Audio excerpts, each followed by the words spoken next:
Intro to drawing class. So today we're going to talk about color theory. Essentially, yesterday we focused on getting used to the characteristics of charcoal. So how charcoal feels, how you blend with it, how you can create different values, also how you can use it to help represent an object.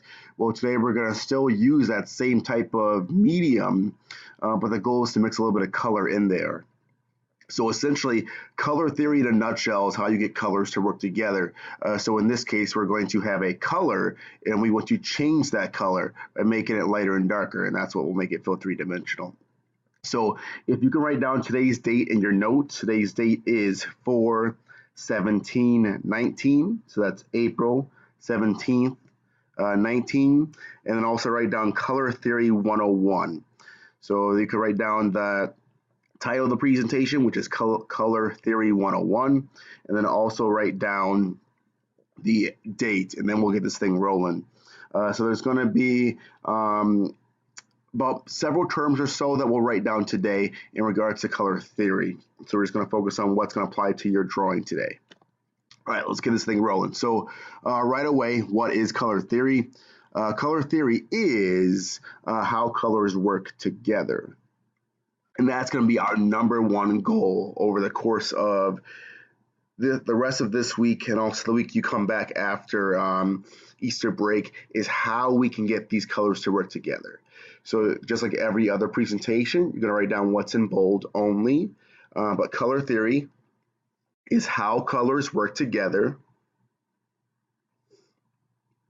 It creates a structure for using, mixing, and organizing color.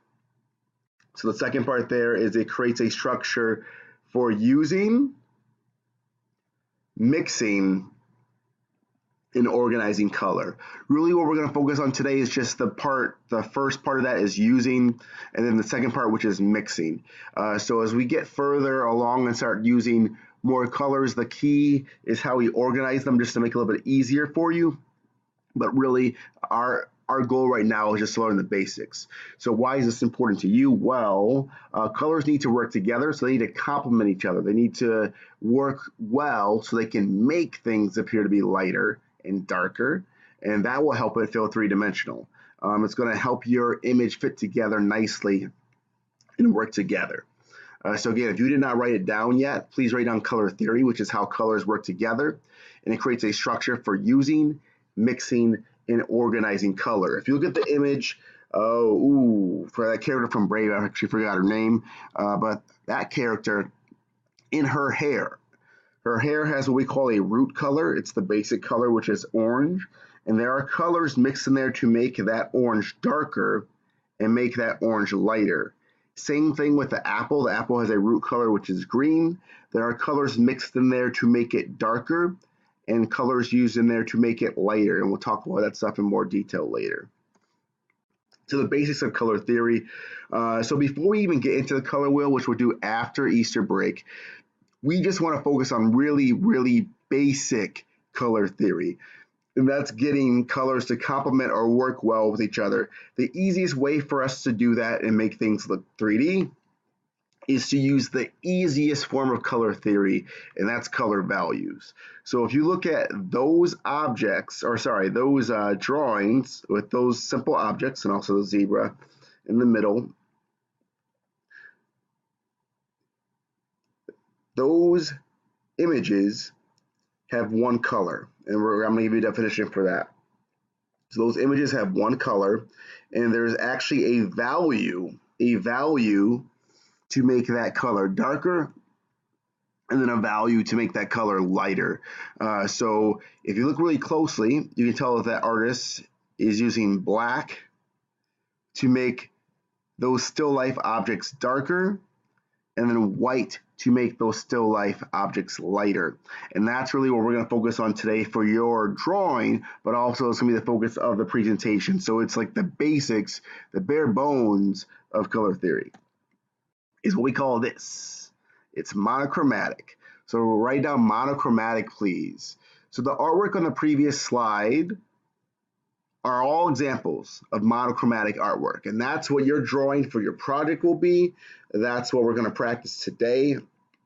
But monochromatic, in a nutshell, is this definition. Monochromatic is one color that is changed through value gradations. Again, it's one color that is changed through value gradations. If you don't know what the back half of that definition means, all it means is value makes things lighter and darker.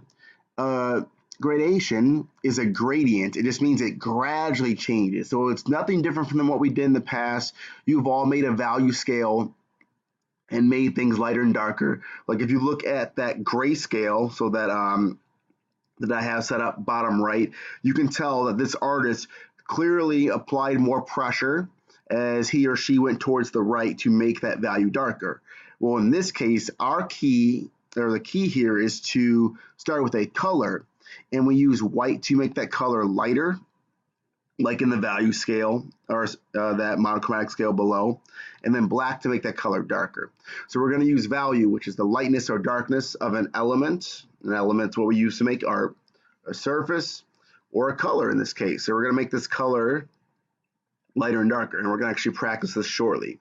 So the reason why this is important to you, class, is it's the simple way, it's the easiest way to make a color lighter and darker, so that way you can make something appear to be three-dimensional. We talked about this last week and the weeks prior, that when you're working on a drawing, if it is flat, it does not appear to be three-dimensional. It also doesn't appear to be finished.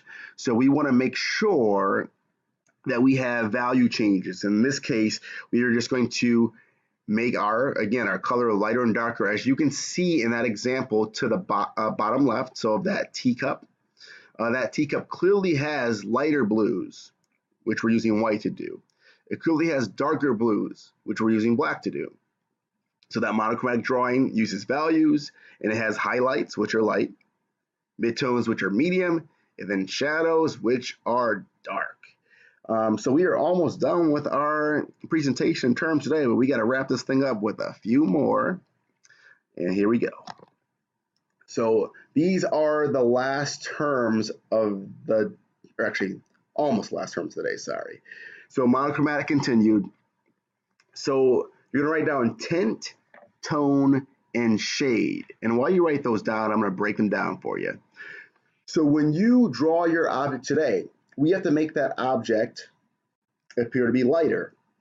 Also, when you're going to do a monochromatic scale, so a scale that has one color, which we're going to use to make lighter and darker, well, we have to tint that scale.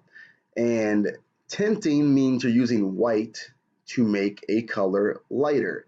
So I know when you think of tint, you don't think of light because you think of tinted windows, but the actual proper definition for the word tint is to use white.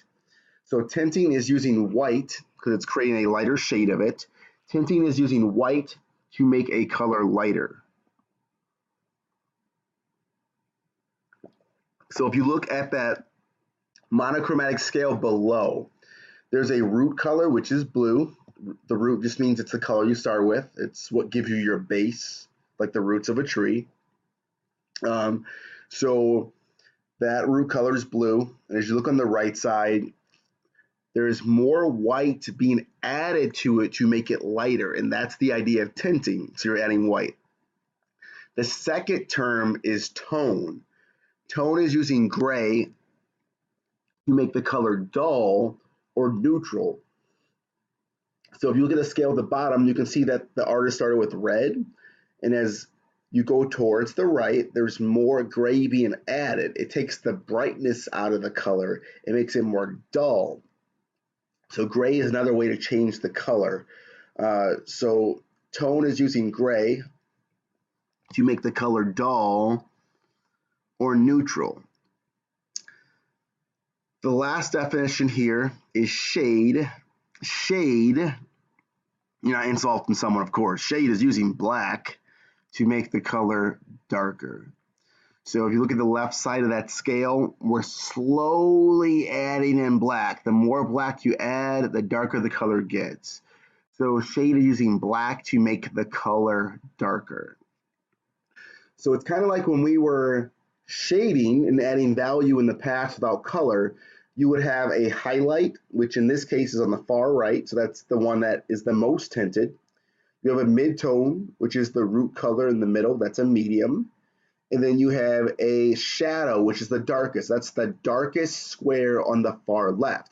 But in between, we have our shades. So we have shades of that color. There's values of that color in order to make it blend more smoothly. So when we're drawing monochromatic color, we're going to have tint, which is using white, tone, which is using gray, and then shade, which is using black. We have one last term to write down today, and then we're actually going to draw together. So the last term of the day is this thing here. It is a root color. So how do you draw with monochromatic color, which we're going to do shortly? And that's you start with the root color, because you need a color if it's monochromatic color. The root color is the basic color of an object or surface.